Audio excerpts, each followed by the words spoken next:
Hi everyone, Mr. Shins here, streaming Bright Oak tonight, part 3. So just checking the levels, making sure that we're not too loud, not too loud, not too soft. I think this should be fine. Okay, so in Bright Oak, a quick recap here. We are trapped by an anomaly. I am staying the night with Mr. Sparrow here, and Sheriff John has come by and let us know, and just to get clarification actually, whether I saw Dr. Jasper Lee outside of the town, and I realize that I did. And John's keeping an eye out for Jasper Lee now, and I assume we're gonna try and catch him and figure out what's going on here. So, moving on to chapter 4. It has to be past midnight. Sleep still lingers, stubbornly out of reach. My head stuck in a feedback loop of physical soreness and throbbing anxiety.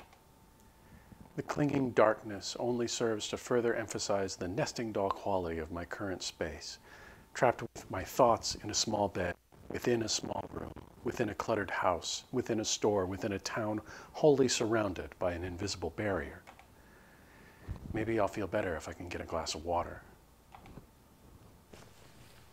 Pushing the slightly musty covers off, I pad barefoot across the narrow hallway, feeling my way with a hand on the wall.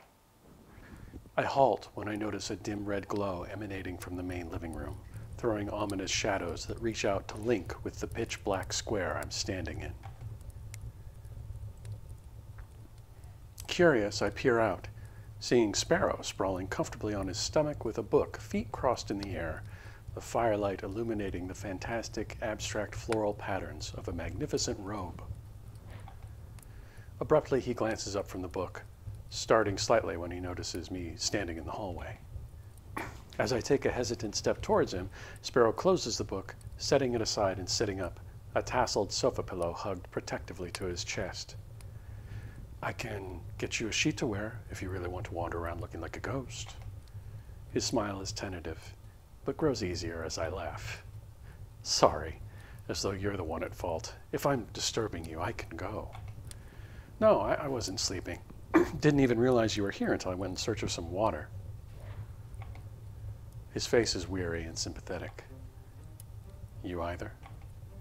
I perch on the edge of an armchair, the cushion sagging beneath my weight and wrapping around me cloyingly. Too much going on through my head. Too much going through my head. It's also surreal. And not that I'm complaining, but the house is a little... He chuckles. A little. I think it's rather a lot, personally. I was going to say unfamiliar, but since you said it first. Pulling the door of the stove open wider, he feeds in another log, light playing brightly across his glasses and reflecting in his golden hair. I grew up here, but it's my mother's house. Is she outside the barrier? He leans back on his hands, stretching his legs towards the fire.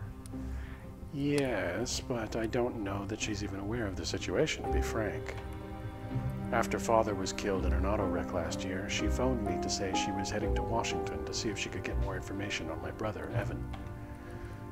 Get more information? He nods stiffly. He went MIA a few years back, but she's hoping some of the bigwigs will know more, maybe help in tracking him down. Thus, since I am the only Morgan left unaccounted for, she requested I return in true prodigal son fashion and mind the shop until she can bring Evan home, one way or another. There are undercurrents of bitter emotion snaking their way in and out of this short speech, but Sparrow's face remains tranquil in the firelight. That's tough. My response seems inadequate, but I'm not sure what else to say. Sparrow merely shrugs, eyes still on the flames. Well, I certainly didn't intend to return here. I was more than ready to leave San Francisco by that point. Anyway, saved me the trouble of making a decision and just traded one set of familiar ghosts for another. Keep talking about ghosts and I'll never get to sleep. I'm rewarded with a burst of unclouded laughter. Aren't you glad you chose to stay here instead of Patty's? Only way to cap off the day you've had is to follow it with hauntings and a moody host with a dark past. She'd probably tuck you into a comfortable bed with no inkling of dust and neglect and magic up a plate of fresh cookies. No respect for atmosphere at all.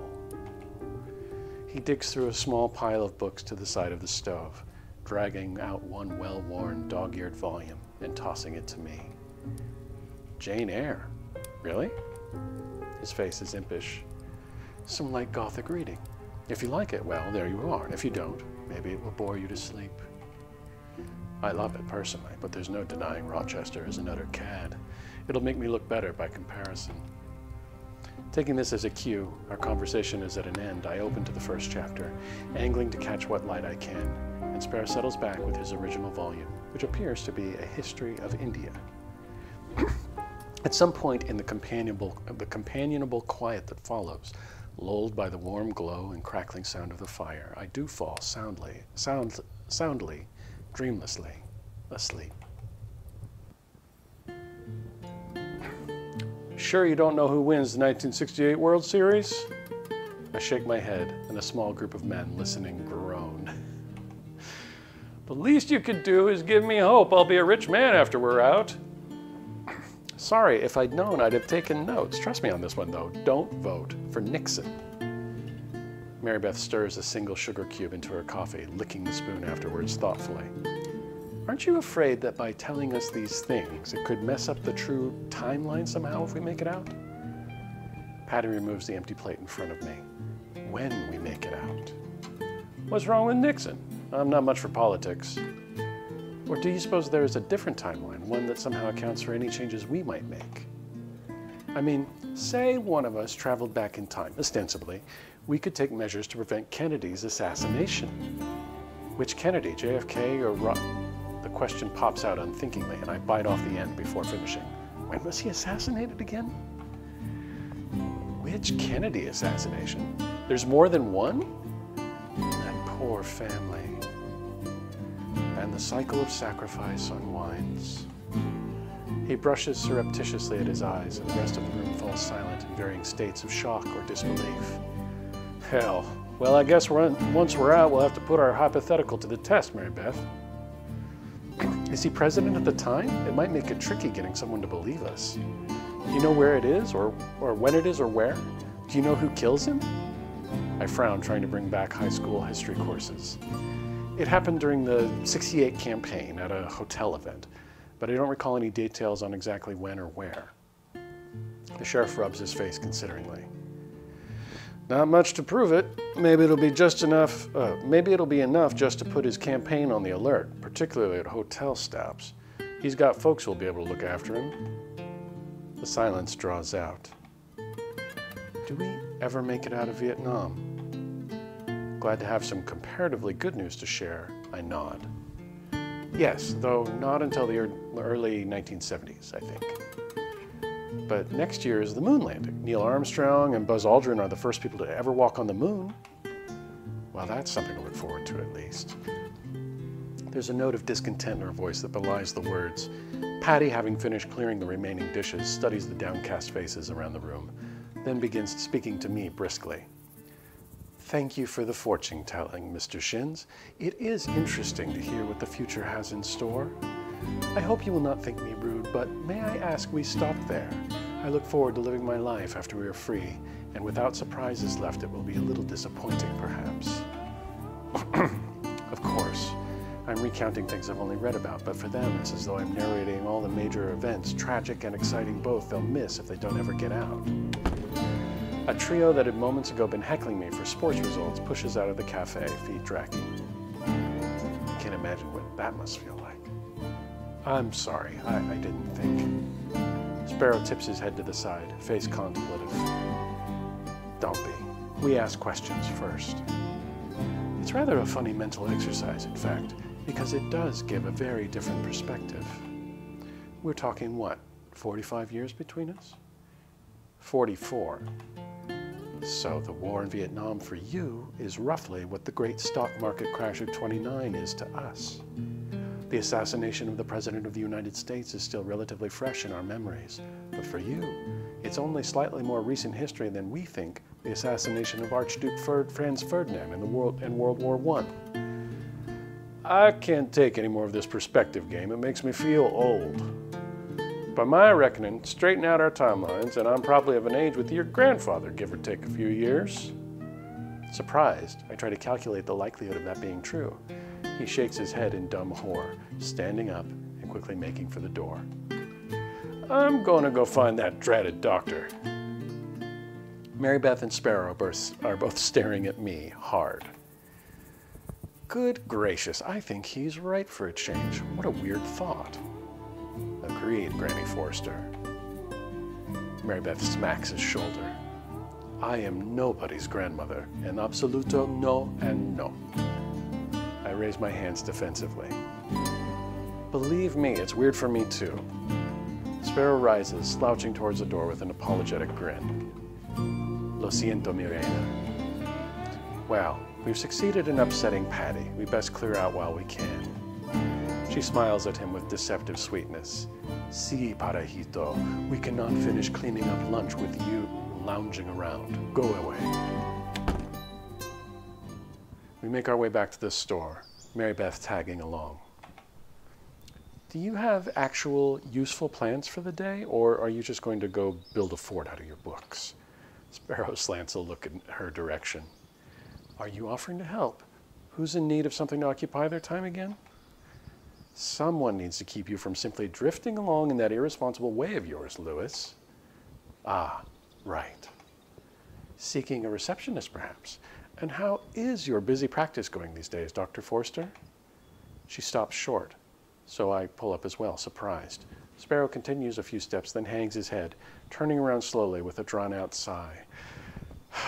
I'm sorry, Mary Beth. It was an ill-considered thing to say. I didn't mean... To my amazement, Mary Beth's chin trembles, despite a tightly clenched jaw. You... She turns on her head and dashes away up the street, heavy work boots raising small clouds of dust in her wake. Sparrow watches her go regretfully, but makes no move to follow. After a moment, we continue walking. Can I ask? I didn't mean to. There's frustrated self-reproach in his voice.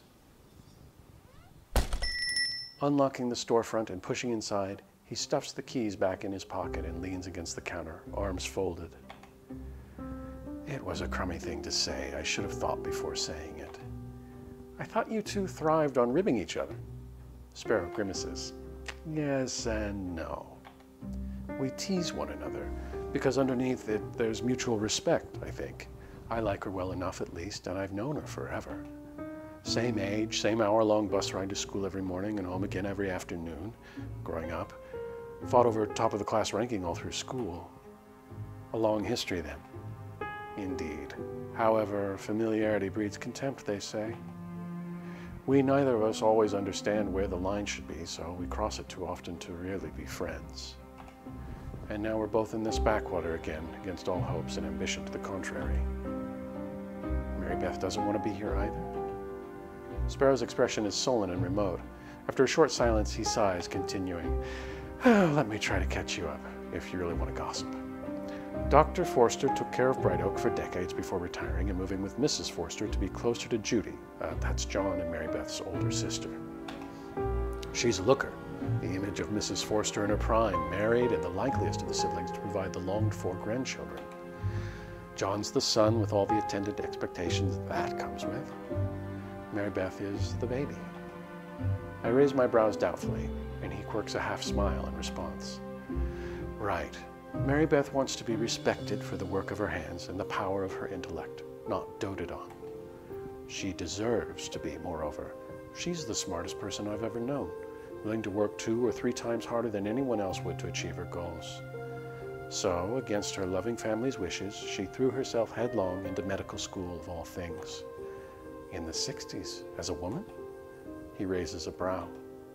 Unusual, perhaps, but not at all unheard of. This is 1968, not 1868. We aren't Victorians, quite. I return the look. Outside of your literary tastes, of course. Touché.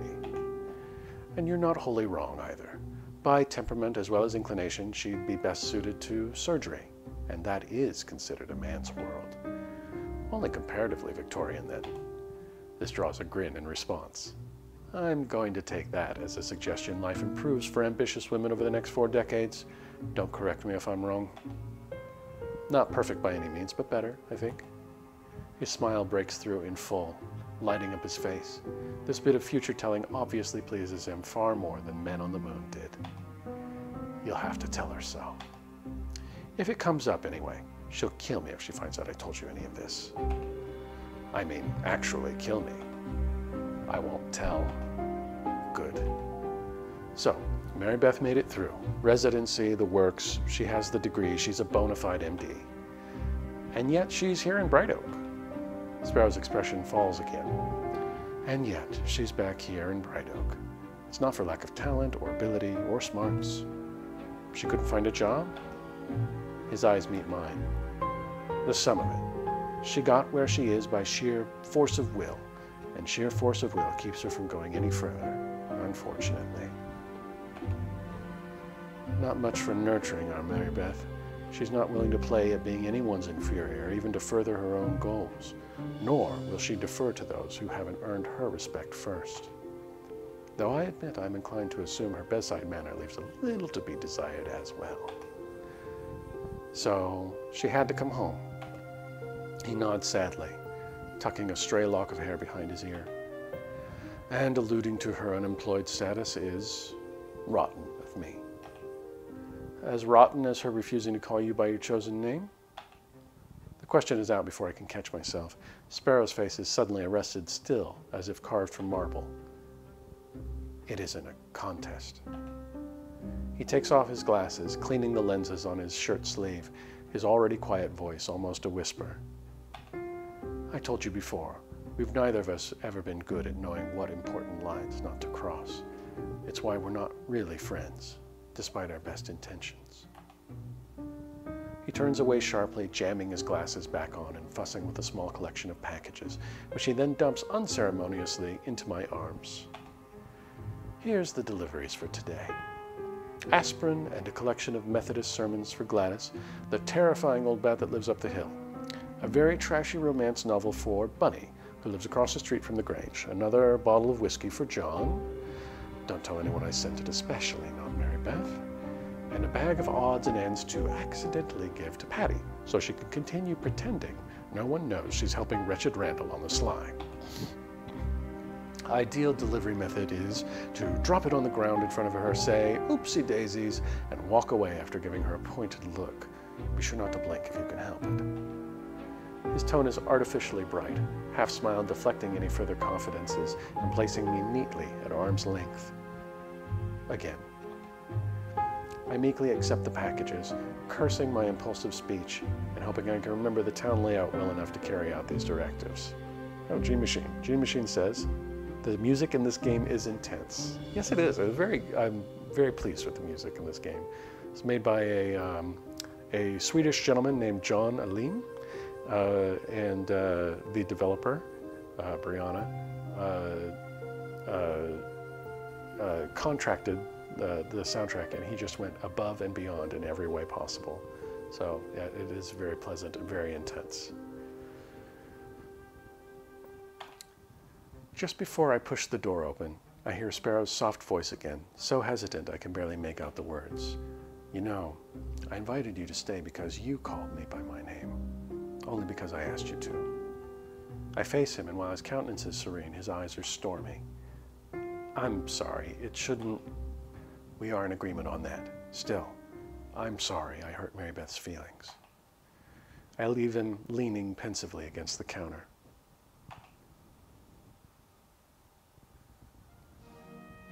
I need to borrow him.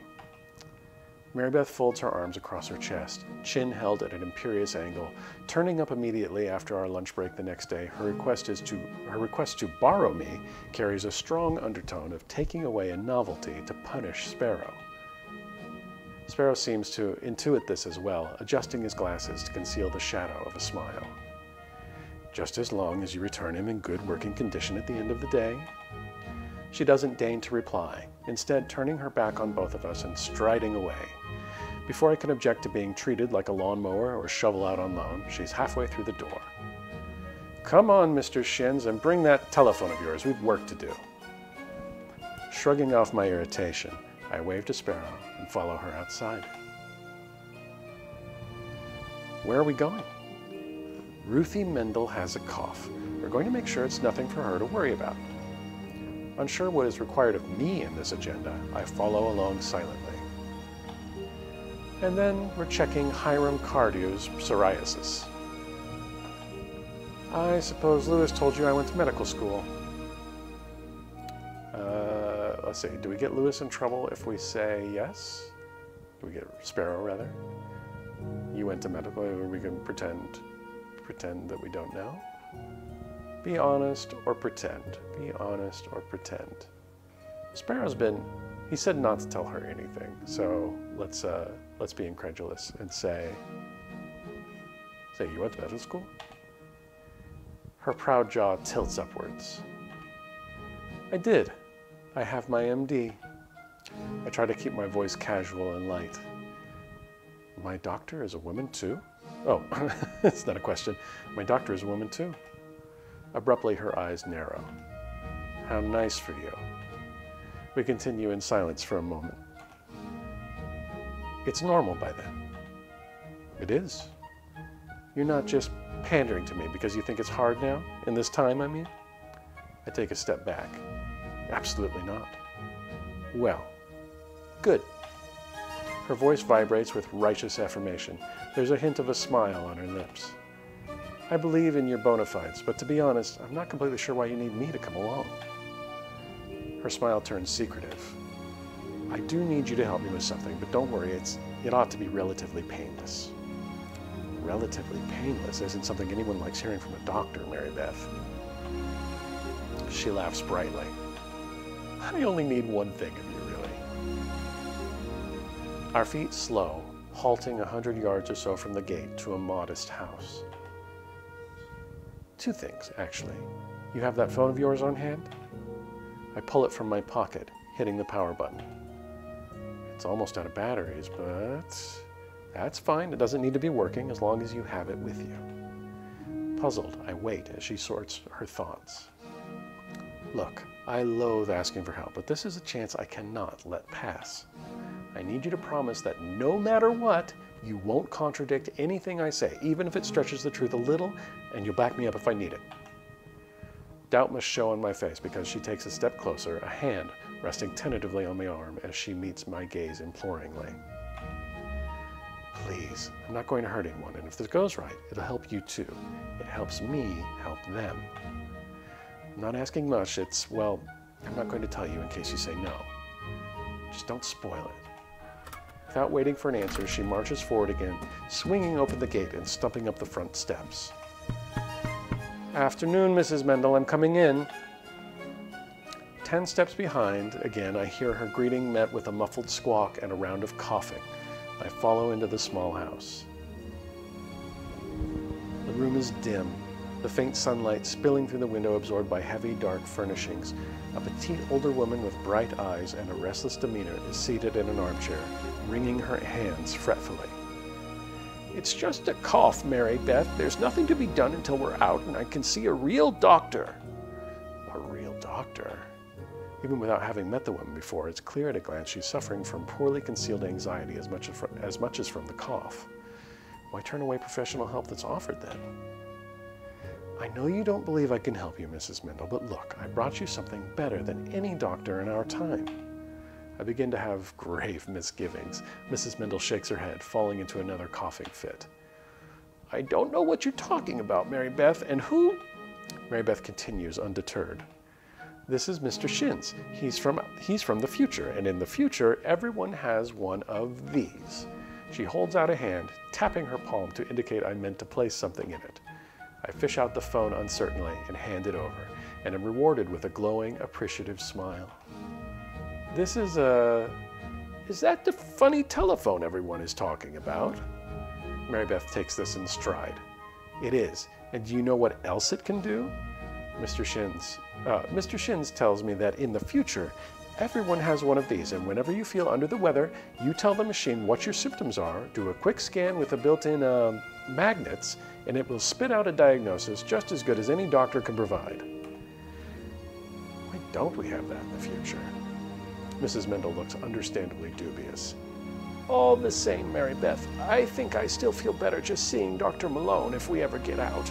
And if we don't, well, I won't have to worry about this little cough anyway, even if it does keep me up at night. Mary Beth nods, poking at my phone's blank screen knowingly. So it's keeping you up. Would you say that it is worse at nighttime? The older woman sighs. I suppose. Yes, it's worse when I try to sleep. Are you congested at all? Are you coughing up anything? The woman shifts her eyes to me, embarrassed. I don't like to say. This will help, Mrs. Mendel. Do you want to know if it's worth don't you want to know if it's worth worrying about? Mrs. Mendel's narrow shoulders slump. I feel the coughing I'm coughing up something, yes. Have you noticed any color to the mucus? I am not in the habit of examining my spittle, Mary Beth. That's quite enough. I'm sorry, Mr. Shins. Am I putting this all in correctly? I want to make sure I'm not mixing things up. Obediently, I focus on the phone's screen, at a loss for what else I can do, then meet her gaze blandly. You seem to know what you're doing.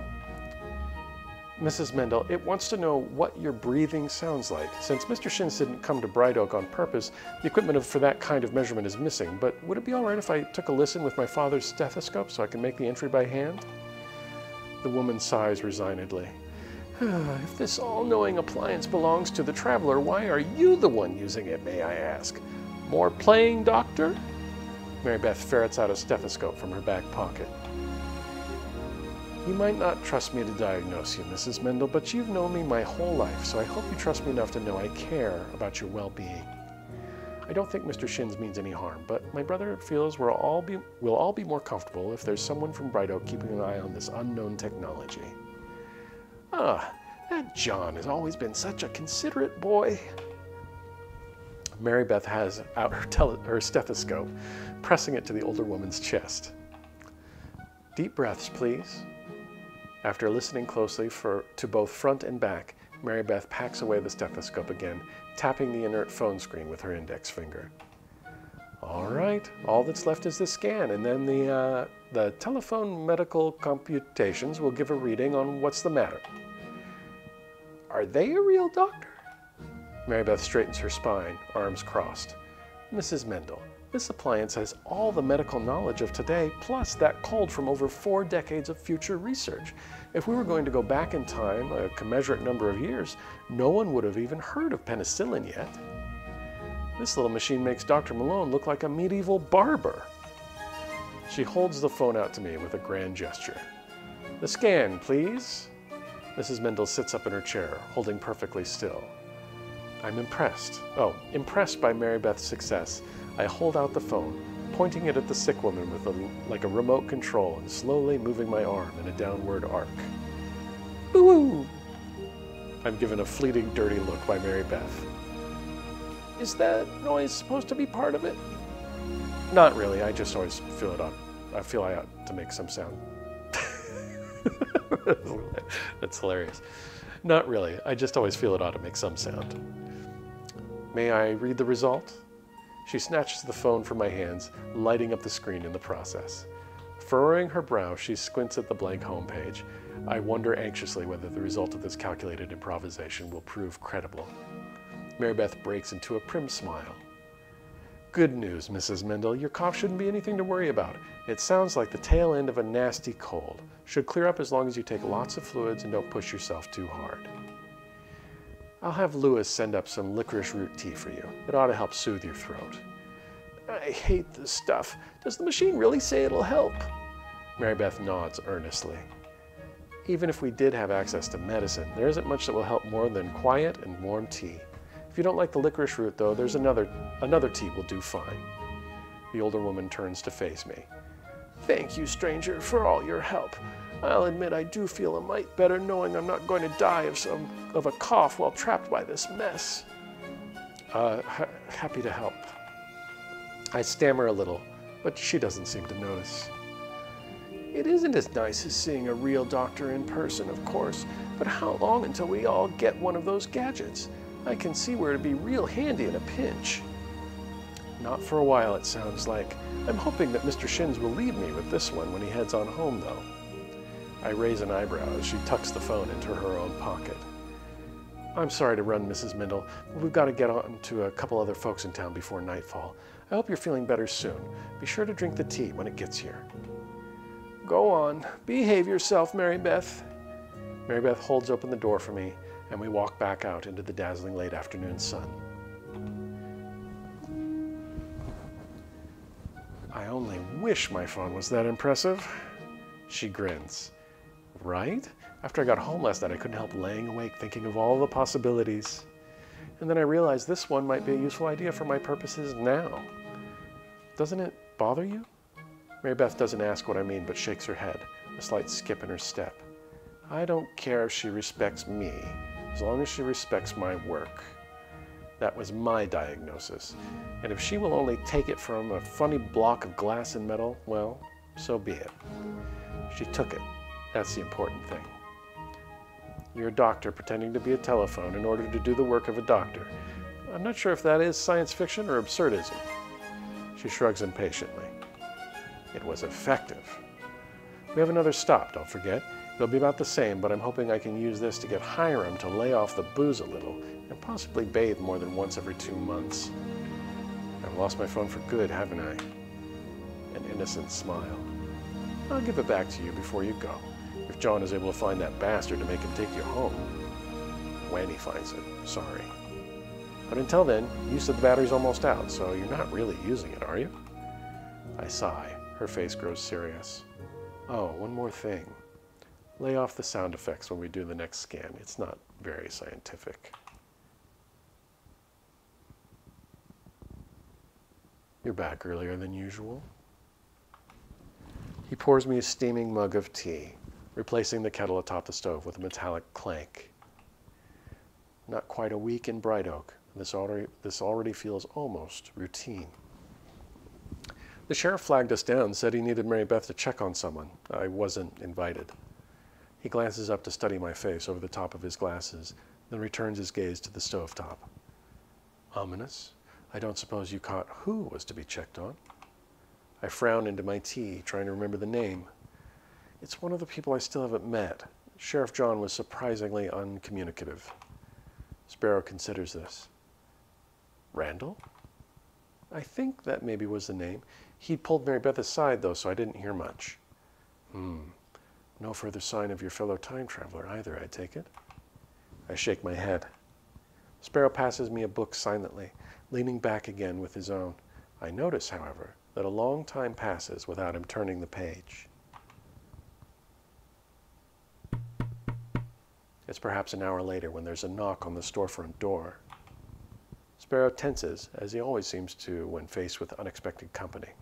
Unfolding himself from the nest of sofa pillows on the floor, he disappears soundlessly from the room. Straining my ears, I can just make out his surprised greeting as the door creaks open, answered by John's deep rumble, unusually clipped. I'm unable to follow what is being said, but my ears prick up as I catch a drawn-out groan. Before I can escape from the armchair to investigate, however, I hear another quiet exchange, and the door clicks shut. Sparrow returns, face rigid, and settles back into his place on the floor. It was Randall. He's dead. Dead? Does anyone know what happened?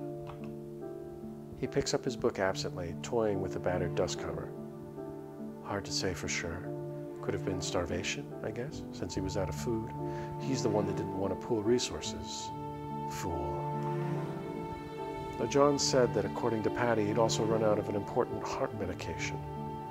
Couldn't refill the prescription because either way, if we weren't trapped, you might still be alive. And if we stay that way, it's only a matter of time before, Sparrow sets the book aside, standing up again and busying himself with returning the cushions to their rightful places. This done, he packs up the tea caddy, stacking it neatly atop a pile of books and carrying them back into the storefront. I don't see him again until we leave together to get dinner at the cafe. While rarely chatty in general, his limp wordlessness on the short walk is uncharacteristically uncomfortable, as though I've just happened to fall in step with a stranger on the road instead of my de facto housemate of a week. It's a distant silence, one that speaks as eloquently of anguish and distress as the earlier clatter of him inventorying what few supplies remain. Unlike the wall surrounding Bright Oak, however, it admits no outsiders to share in these troubles. And we're on chapter 5. The cafe is similarly aberrantly mute, full of red-rimmed eyes and suppressed tears for a man I didn't know and of whom I've never heard any good. In death, however, Randall is still one of them, and more frighteningly, a proxy for all of them. Well, it's settled then. Northfield tomorrow afternoon early before it gets too hot. He takes a deep draw from his flask, and people begin filtering out of the cafe. No one present seems to want to make eye contact. It would somehow affirm the idea that while Randall was first, anyone, friends, neighbors, rivals, lovers, could be next. Including me if we can't find Dr. Lee. Hanging back from the small gathering of mourners the next day, only 21 of us now, I can feel the change as the uneasy silence hanging over Bright Oak begins to coalesce and shift from anxiety into something subtly more fierce. The deceptive quiet is now underpinned with a grim, humming unity of purpose throughout the crowd, clearer and larger than the sorrow, or even the fear. We have to find a way out.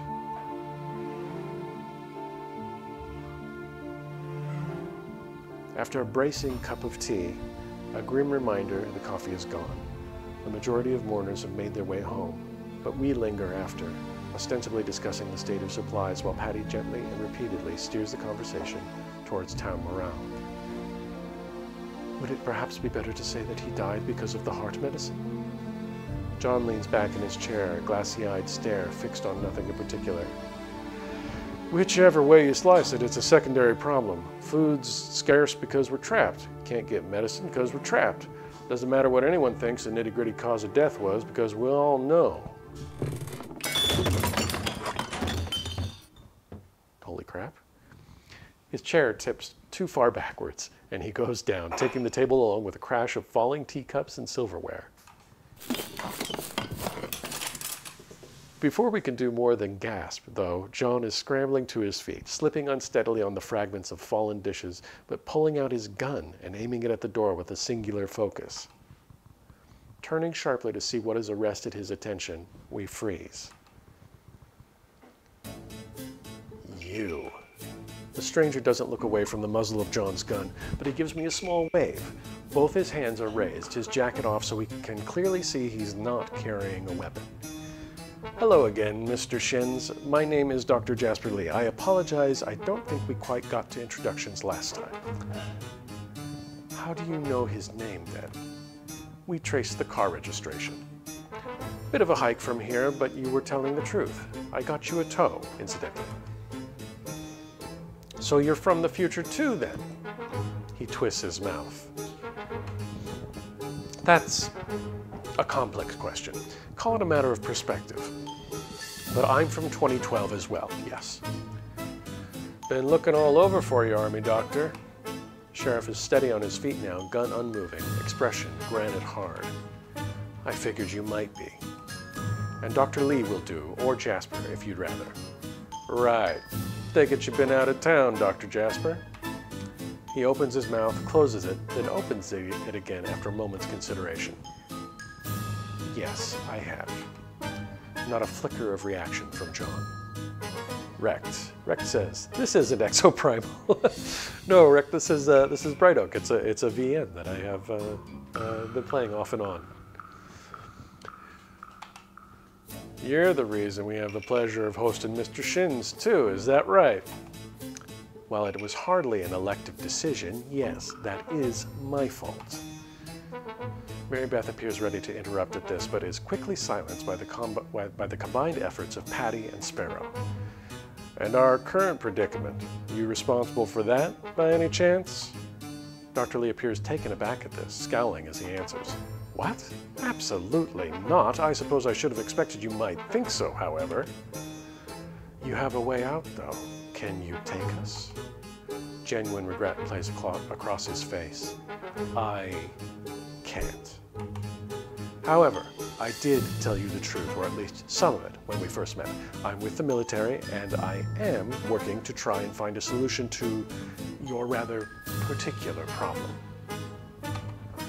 It's not easy, unfortunately, and, well, it's not easy, and I'm not able to just open a door in the barrier to set you free. But I promise you won't starve. You'd give your word on that. Dr. Lee lowers his hand slowly to his side, despite the gun's unwavering aim. I swear it. Run out of food? I'll bring you more. Pulling away from Patty, Mary Beth steps forward. Dr. Lee's eyes don't leave John's gun. Are you only able to bring things in somehow? How does that work? I can't say. I guess that can't be right if you can both come and go. Does the door only open in the future then? Somewhat. I couldn't say precisely. But then how do you know about us when you're from the future? Does it only link to the past? Our present? I'm afraid I can't answer that either. Of course, time travel would be top secret, I suppose. How are you able to come and go when no one else can cross the wall or barrier or whatever it is? Dr. Lee's temper is fraying, though he betrays it only in the way his jaw clamps up. Classified intel, regretfully. Forgive me saying so, Dr. Jasper, but everything out of you is either bunk or nothing at all, sounds like. Since you're being so understanding, though, I suppose you won't mind coming along with me for a bit. Dr. Lee nods agreeably enough. I expected that. However, I insist I am given a chance to speak to Mr. Shins later, alone. I might not be able to do much for the town as a general whole at this juncture, but Mr. Shins is in rather more immediate danger than the rest of you. I am? He meets my eyes for the first time. I'm afraid so. Is it related to time travel? Dr. Lee closes his eyes wearily. Sure, in a sense. The sheriff carefully advances on Dr. Lee, finally seizing him by the elbow. All right, I think we can probably manage that. Mr. Shins, come on along. Not now. I pause, looking to John for guidance. He seems just as puzzled. It's just after 1700, 5:15 p.m. I want to talk to Mr. Shins in exactly 2 hours. That related to time travel too? Dr. Lee studies my face, his own earnest and imploring. Yes, it is vitally, vitally important I speak to him at that time, absolutely no later. He painstakingly removes a plain wristwatch, showing it to the sheriff before sliding across the floor to me. John rubs his forehead with the back of his hand, clearly fed up. All right, we'll consider it a date. In the meantime, I've got a nice spot for you and I to have a friendly chat out of the sun. He leads the unresisting doctor out the front door. Dr. Lee turns his head to lock eyes with me once more as they depart. Remember, 2 hours. We all watch as they make their way up the road out of sight. Where's John taking him? Mary Beth is squinting in the late afternoon sun, trying to keep them in sight. Jail, I guess. Bright Oak has a jail? Mary Beth nods, giving up and turning back into the cafe, picking up the watch from the floor and scrutinizing it closely. It's an old goat shed at the back of our property, really, with a bit of judicious reinforcement. Mostly used to house drunks. John tested it himself to make sure it was sturdy. Startled the heck out of me to hear him yelling to let him out the next morning. What do you think Dr. Lee wants with you, anyway? Sparrow sounds anxious, but I remain silent, honestly stumped. Mary Beth glares at him, righteously indignant. Good gracious, Lewis. Mr. Shins has lived with you for almost a week, and he has been an enormous help to me. I can't answer for anything going on in your head, but in my opinion, if he has evil intent, either he is a terrific spy or a really terrible one. I do not like to talk about spies, Mary Beth. I just said he isn't one. Sparrow gives me a ghost of a smile. I only wondered if Mr. Shins had any ideas. How is it possible for just one person out of the whole town to be in imminent danger, and no one else? Silence again. Mary Beth tosses me the watch. This is just a wristwatch. You can have it. Maybe it's something to do with your timeline? Maybe you can only be here for a certain amount of time before becoming stuck for good? It would seem Dr. Lee has only spent short periods of time with us. We mostly see him out in the meadow, studying the barrier, so who knows how often he just checked out of town without us being aware of it. Aware of it. I can read. Stuck here indefinitely? Much as I have come to appreciate Bright Oak, the thought makes me shudder. That would make some kind of sense, but why talk about it 2 hours from now rather than right away? It seems an unnecessary delay for dramatic effect alone. You know all about dramatics, I'm sure. Patty offers to refresh my tea, but I shake my head as Sparrow stands to leave. I'll take that as my cue to make a dramatic exit then. No need to follow, Mr. Shins. Sit and enjoy your tea while you can. He slips out the door without turning. I settle back into my chair, unsure, and Patty fills up my cup halfway, giving me a sympathetic pat on the shoulder before bustling away. I'll bet he even thought he was making a joke. Moody. Just ignore him. I grip the warm mug in my hands, the heat reassuring and familiar. He's not wrong, though. I mean, he is, of course, but why do you trust me? Mary Beth's brows raised sharply with surprise, then crashed down into her more customary thoughtful scowl. Well, you haven't given me a reason not to. It's not like I'd give you my mother's pearls for safekeeping, of course, but pour my secrets out to you if I had any. But you haven't done anything to make me distrust you, so what would be the point? I've been walking on eggshells all week without even recognizing it. Even a lackluster vote of confidence is reassuring. My eyes sting, which I conceal by sipping the warm tea. Lewis has always been a worrier. Do you think so? I would say it is much worse since... Her eyes skim over me before she continues smoothly. Since he came back, and some cannot be easy when their stomach is never full. Mary Beth digests this, then shrugs. Regardless, until you are a problem, it's his problem. I have no patience with theoreticals used to override hard facts. Hypothetical murders are waitlisted. Sometimes it's clear you and John are related.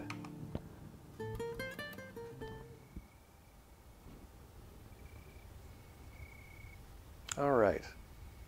So I think this is a good place to hang it up for the night. Because after this, I'm pretty sure we get to end game, and I've been on for just under an hour. Or, alternatively, I could push through and just finish tonight, which may take, well, I'm not sure how long. What time is it? Check the time.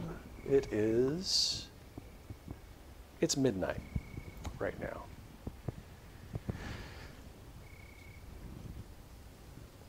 All right, I'm going to push through just a little bit more, at least 10 more minutes. All right. Not quite 2 hours later, I'm standing in front of a ramshackle goat shed. Sure you don't want me here? I glance at the sheriff uncertainly. He's sobered up a little since the funeral, but his eyes are bloodshot, and he's obviously strained by 2 hours of failing to extract any useful information whatsoever from the interloper. He said alone, it's probably for the best. If you're okay with it, that is. John shrugs. I'm a bit at sea, all told. God only knows what he's got going on upstairs. He's not in a very sharing frame of mind, though shut up he won't either. Boundary runs just outside the shed wall by maybe a foot, so when I got tired of him flapping his gums without saying anything, I dragged him outside and threw him at it, see for myself if he's immune, which he ain't. He glowers at the shed a moment, then flicks his gaze back to me. Tell the truth, I'm half inclined to think he's just out of his tree. I trust you enough to think you won't work to harm us. If he tells you anything that means anything, maybe share it with me after too. Otherwise, well, good luck. He slumps off toward the tidy farmhouse a few yards distant. Stepping up onto a wooden crate apparently left for the purpose, I peer through the narrow, half-boarded-up window. Hello? Dr. Lee? His face appears in a bar of faded sunlight. You came. What time is it? I check the watch. It's 7:12. Excellent. Plenty of time then. Glad you're punctual at least. I need you to retrieve something for me without telling the others. For having spent the last few hours in a goat shed being yelled at by the sheriff, he sounds surprisingly demanding. Why exactly should I do that? His eyes are glittering in the dim light. Do you want to go home? I pause. Will it harm Bright Oak? He takes a step back out of the light and out of view. It will not. It should not. Without it, however, things will be... I'm not sure how well things will go for you. Why tell me in private? I hear him scoff in the shadows. How likely is it that anyone here will trust me? Even telling the truth, who would believe it? All honest roads lead to this goat shed, I'm afraid, and that's bitter experience talking. You are an unknown, however, and I'm taking a great risk in trusting you to have self-preservation enough to at least hear me out. I'm listening. Good. I left a bit of tech behind one of the trees where you came through. I need you to bring it to me as fast as you possibly can. I think I've given you enough time, but I'm not certain. Why not go to John with this, the sheriff? An impatient huff sounds in the darkness of the shed. Right, great guy. Bit of a drinking problem, but not bad as far as humans go. You think he likes you more than he likes his town? You think he'd risk Bright Oak on my word? Is your word any good? Does it matter to him right now? You're the one with a deadline. Poor choice of words. Or maybe accurate, I'm not completely sure. It's not funny. Wasn't meant to be. My sense of humor is awful to non-existent. He chuckles quietly. My timing is all off. Timing, ha! I don't respond. There now, you see my point. Seriously though, for argument's sake, let's play a game. You be the sheriff, I'll be myself. Hey sheriff, can I fire up this bit of unknown, extremely classified cutting-edge technology from 2012 without telling you what it does or letting you near it? I promise it won't harm your town, probably. I fold my arms. No.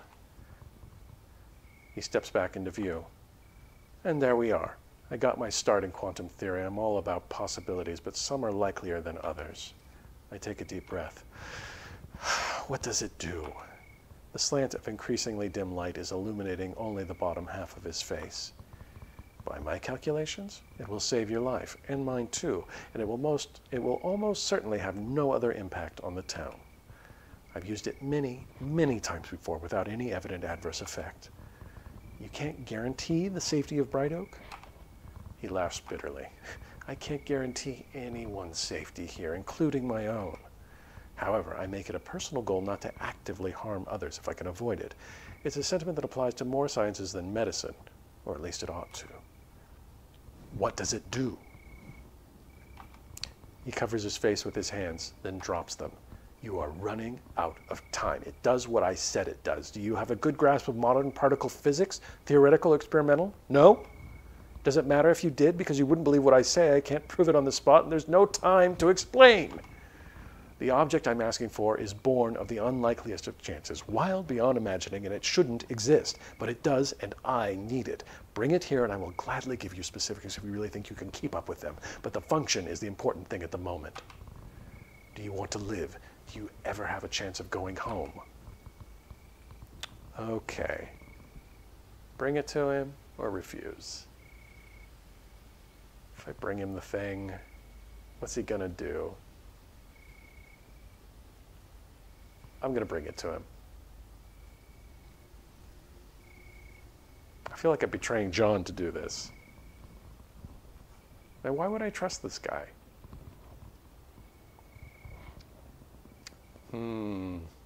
Bring it to him. Refuse. Bring it to him. Refuse. I don't trust him. He's being pretty convincing right now, but you know, he hasn't been helpful at all. He just like went AWOL, like I don't know. No, I'm not bringing you a thing.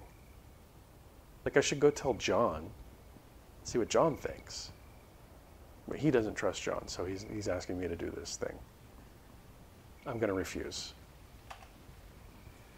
I'm sorry. John trusts me. I can't risk the whole town just on your word. He is almost entirely shrouded in darkness now. After a long pause, he sighs heavily. I'm obviously in no position to force this. I really am trying to help you, though, and the town, too. I swear it. Will you please, please reconsider?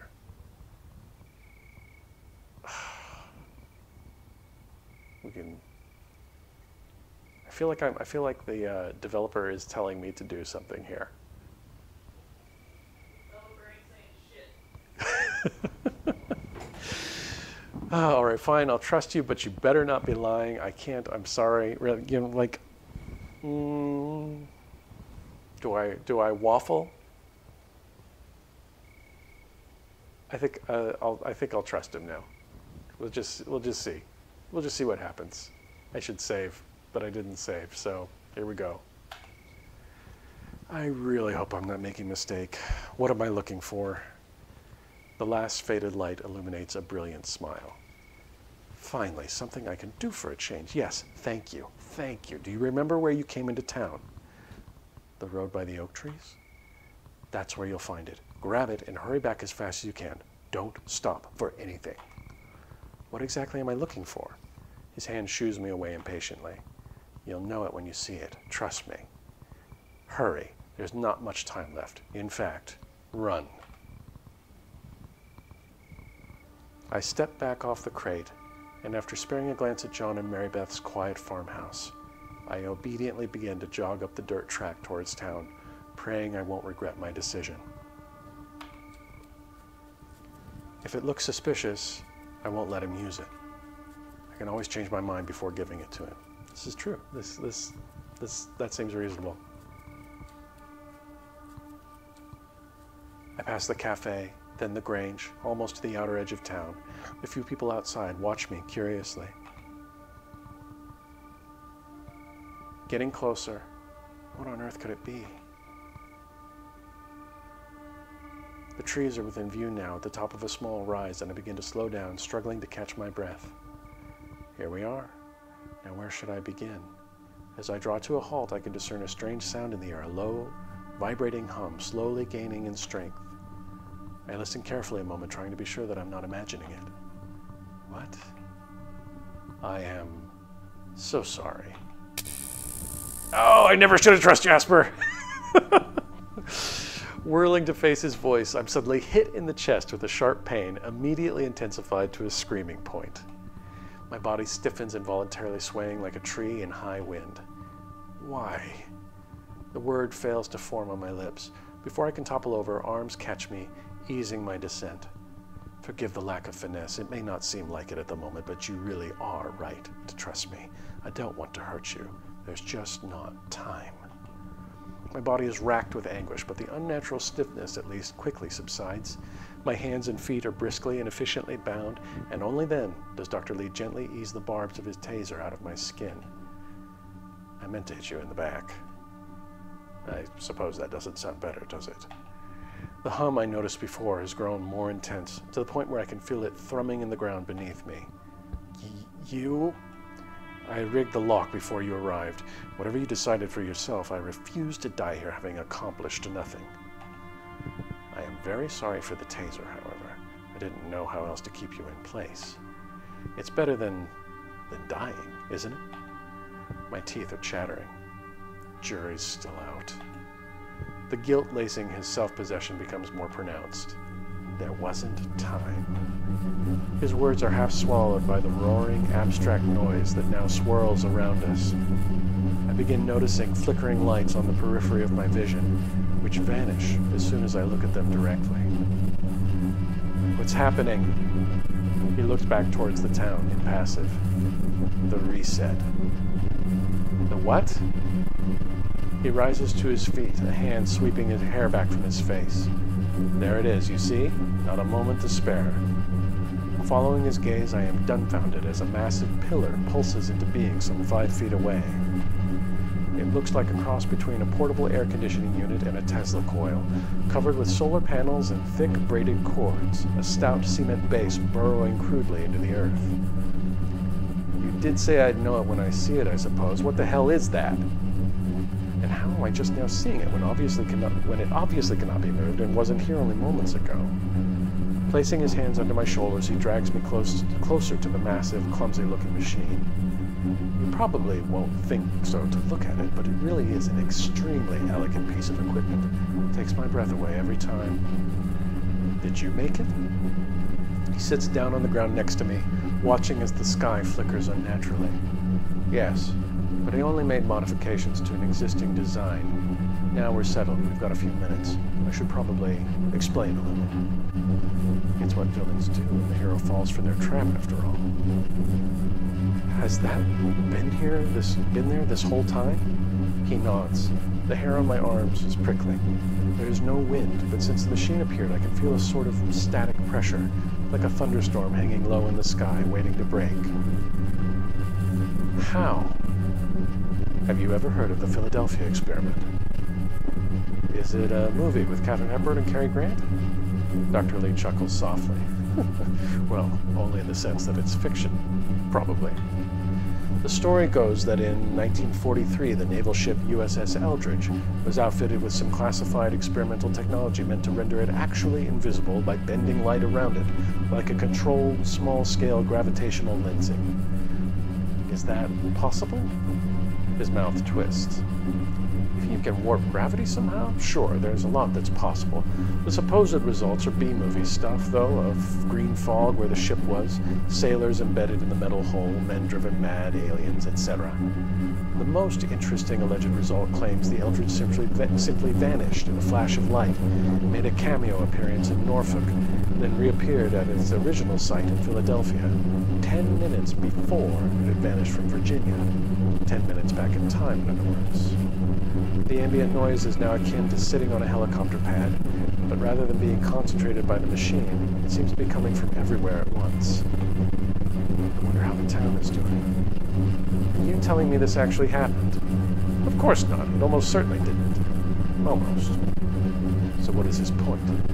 However, just because that story isn't true, doesn't mean the military hasn't been mucking around with similar experiments over the years.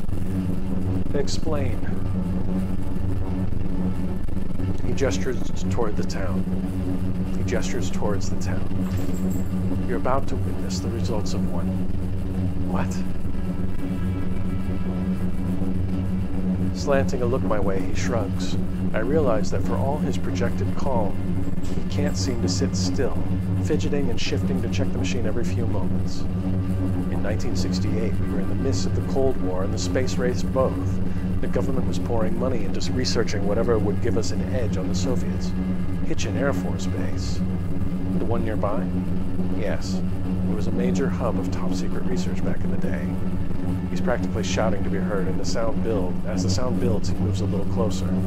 You must realize that surrounded by a bunch of hills in the middle of nowhere, this is hardly an ideal location for an airfield. It is, however, perfect if you're working on research that involves spy planes with vertical takeoff and landing capabilities and want to go unnoticed. Is that true? Absolutely. All manner of experimental craft were being tested and iterated upon just a couple miles away. However, the planes were less of note than the tech. They were working on cloaking devices as well. One late spring evening, they scheduled a test flight for a spy plane, loaded up with brand new equipment meant to render it invisible by manipulating surrounding light waves. Initial tests in the hangar were successful. The next step was to fly it further afield and see if it could stay cloaked in the air. G-Machine says, sound, music effects, again, really intense. It's super intense at this moment. It went horribly, horribly wrong, of course. Brace yourself, here it comes. The buzz culminates in a sudden, harrowing roar overhead, followed by a brilliant snap of light and an ear-splitting crash. I'm rendered deaf and in darkness. I can feel something massive roiling my direction, with the same goosebump animal awareness that says someone's watching you from across a room. I tense, waiting for the unseen wave to hit and drag me out with the current. For a moment, it feels as if time slows, and instead of lying in the dirt or washing away with the tide, I'm held aloft and airborne. Only for a moment. I said, "Are you okay?" I use my bound hands to push myself into a sitting position. All around me, there is a shimmering, luminous light, at times green, and shifting into blues and pinks. It's beautiful. I always wanted to see the aurora borealis. Am I dead? You are. You're okay. You're here. I did it. He smiles, alight with triumph. There's a small pulsing ridge of color dancing up his arms and across his shoulders. Looking at my hands, it's as though I'm engulfed in blue flames. I'm alive? He crouches down again, the smile vanishing as quickly as it appeared. Yes, though there's a ways to go yet before you're out of the woods. What just happened? The evening is now eerily silent, the town surrounded by the same radiant aureole of light. To continue. As soon as accelerated motion was added to the mix, the cloaking device on board became unstable. The plane experienced a massive surge in power, and while the pilot was able to eject to safety, the craft exploded midair, disintegrating directly overhead the base's near neighbor, a sleepy backwater called Bright Oak. Correct. Oh, I missed that last bit. Back one. Correct. Which is what you just witnessed happen. Does that mean, does anyone survive? He rubs his nose consideringly. It dissolved before hitting the earth, if that's what you mean, but it had an unexpected effect. The central part of the town completely vanished. I wait impatiently for him to marshal his thoughts. There's so much I could tell you, and not much time left. I don't know. Does anyone survive? Dr. Lee paces, chewing on a nail. At first, it was assumed not. At first? Yes, at first. For years, decades, long before my time, I was called here by... it doesn't matter. When I arrived, though, all life had gone out of the research. It was a scientific autopsy, combing through ream upon ream of wild data from old experiments. But in that data was a whole new world. With fresh eyes, those dead experiments yielded. His voice is reverent, and I cut in mercilessly. Great, but are they alive or not? He shakes himself. Right, sorry. I so rarely get to talk about. It was still a mystery what had happened, but there was certainly no expectation of survivors. I swallow painfully. However, there were anomalies where the town used to be. Aerial views of the area occasionally revealed strange lensing. Moreover, research on site for extended periods often left individuals feeling disoriented, nauseous, and confused, symptoms frequent and consistent enough to be statistically relevant. I feel that way myself. He gives me a faint smile. Patience, I'm almost there. One day, I was noodling around in the field with a device I developed. I started to get readings that were, well, I couldn't make sense of them. I also noticed that there seemed to be an anomaly in the same place I was getting the readings. You know, when you've been driving late at night for a long time and you sometimes realize you have little memory gaps. Like that, but consistently, in the same places, and on foot. There was a discrete hole in my perception of the world, and while I might usually go without noticing it, I could see it in my readings. Bright Oak. He bobs his head eagerly. Precisely. Not that I knew it at the time. I reported the anomaly to my superiors, and they threw money at me to figure it out, as well as granting me clearance for every hidden scrap relating to the original experiment gone awry.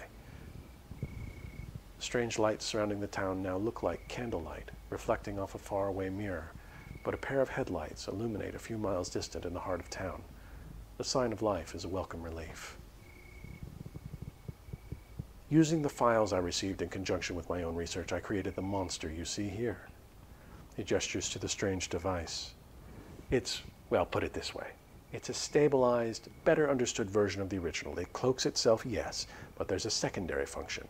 It also generates. I frown and he sighs, rising to his feet. Short version, right? What I'm saying boils down to this. The event that occurred in 1968 did more than muck up things with bent light around a broken device. In essence, irresponsible assholes broke time. Bright Oak is no longer part of our dimension, our world as we know it, because of the failed experiment in '68. If we perceive time as a ribbon here, it's a loop, a tangled knot off to one side. And if you were in the town 5 minutes ago, your particles would have been canceled out because they aren't part of the original setup. You would cease to be, or more accurately, you would simply no longer exist. That machine, he points to it irritably, saved your existence and mine because by creating its own waves, it cancels out, never mind. It's like an airlock between our dimension and here. Sort of, more or less. So what happens to Bright Oak? His face is a compound of frustration and sorrow. With every concentric ripple of the original burst of energy, the town and all people in it are, time starts over. Nothing that happened before has happened yet. The town resets after a certain period of time, basically. The headlights are moving our direction. He's watching them too. What do you mean the town resets? Everything goes back to the way it was? He nods, patting himself as though checking for keys. Is it not 1968 then? They think it is. In here they're right, but only in this disconnected snag of space-time. Where we come from, where they originated, it's 2012. I tense as he crouches behind me, but a moment later I can feel him sawing through my bonds. We're out of time, as it seems to be a habit for us. You have another choice. Once you're free, you either walk 10 steps towards the town, or alternately, I shoot you with the taser, and you lay writhing on the road again. Please, please choose the first option for both our sakes. I shudder hard, a visceral memory of pain too close for comfort. Once was enough, but why do I... My feet are free, and then my hands. I feel a quick tap at my back. Slowly. Now go. Again, I'm so sorry. I'll be back for you, I promise. Just wait a little while longer. And remember, I'm on your side. But headlights are making their way up the hill towards us. There's a firmer push between my shoulder blades, and I begin counting. 1, 2, 3. At the 10th step, I hesitantly turn around. Both Dr. Lee and the machine have vanished. Thank you for playing the first act of Bright Oak. The rest is soon to come.